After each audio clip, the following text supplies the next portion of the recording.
Welcome to this week's virtual Drasha. This week we have the incredible privilege to read Parshas Korach. And at the end of the Parsha, actually Perek Yud Ches, all the way towards the end of the Parsha, chapter 18, the Torah discusses an interesting halacha. We know, just to kind of give you a little bit of a background, Shevet Levi is supported by the rest of Klal Yisrael. Shevet Levi, the tribe of Levi, doesn't have a portion in the land of Israel. And as such, again, they have no farming land. They have nothing to support themselves. So they are supported through the tithes, through the gifts to the rest of Klal Yisrael. So if you're a Kohen, you get to work in the Beis HaMikdash. So you get sacrificial meat, you get hides. In addition to that, a Kohen also gets Truma. Truma is a portion of the crop that a Yisrael has to go ahead and designate for the Kohen. And if you're a Levi, you get Meiser. You get Meiser. There's an additional halacha that even a Levi is obligated to provide some portion of his crop to give to the Kohen. So the Levi has to take from his Meiser that he received, and he has to give a portion to the Kohen. That is called in halacha Trumas Meiser. Trumas Meiser. So the Torah discusses this at the end of Perek Yud Ches, at the end of chapter 18.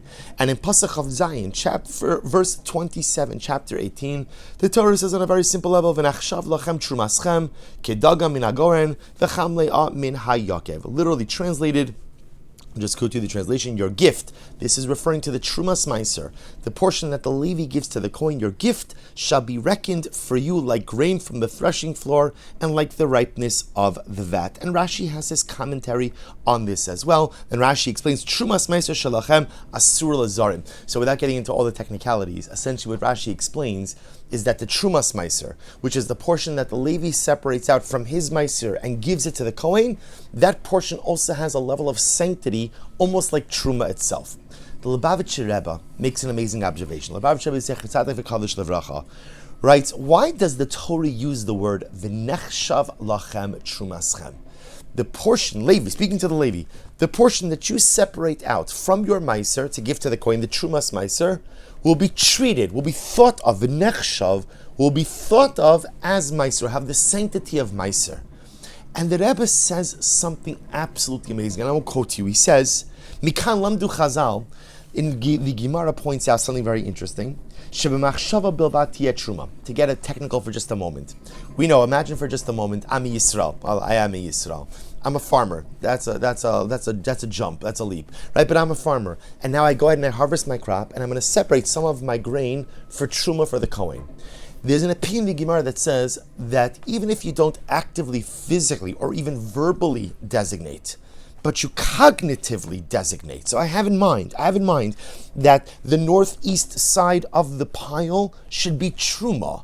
Ultimately, there's an opinion that says in the Gemara that cognitive designation works, and that part of the grain is actually truma, has all this sanctity. Now, the truth is that's a contested opinion, and not everybody agrees on that. But listen to this: V'gam ladeos shein truma machshava. But even according to the opinions that say that you can't designate truma with mere cognition, mo'ila hamachshava lahatires hatevel. What machshava does do, and this is very interesting, that if you cognitively designate a portion of the crop as truma, although the designated part does not become truma, but the produce is no longer tevel. Tevel is what we call untithed produce. So you could have this in-between state where the cognitive designation is not enough to label the designated item truma, but it is enough to remove the designation of tevel, of untithed produce, from the pile of grain. And the Rebbe says something absolutely amazing. Sorry for all the technical details. He says, Mikan hora'a ad kama yesh lehizar memachshava ra. The Lubavitcher Rebbe says one thing is clear, which is the halacha is teaching us the power of thought. The power of thought. You see, let's go back for just a moment. So there's a machlokes. I have a pile of grain. I mentally designate a section of that grain as truma. So does the mental designation work or not? That's a machlokes. But even if you hold it doesn't work to go ahead and make it into truma, it absolutely works that this is no longer called untithed produce. It's no longer called tevel. And the Rebbe says, again, you see from here the power of thought. You see, dear friends, we often think that it's only actions that matter. And the truth is, there is a truth to that. There is an absolute truth to that. You could think about doing wonderful things all of the time, but lamaisa, at the end of the day, unless you pull the trigger, unless you do something, unless you really act, then thoughts are wonderful, but they don't really add up to all that much. So sometimes that leads us to think that what you think is inconsequential.